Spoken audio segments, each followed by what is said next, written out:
you really have to be honest with yourself as an agency owner or a freelancer, like who you're building websites for.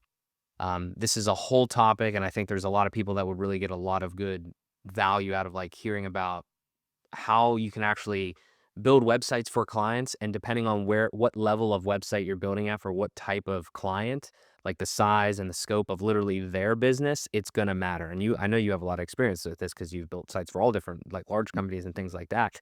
And I think for most, if I could go like the most common route, people are probably building for like mom and pop shops, like just, local service businesses, things like that. If we stay in that camp for a second, I'm kind of the mindset that for most of those situations, I don't want to speak in too much of a generality, but in most of those situations, those clients should probably be working on their business, not necessarily in the website to an extent.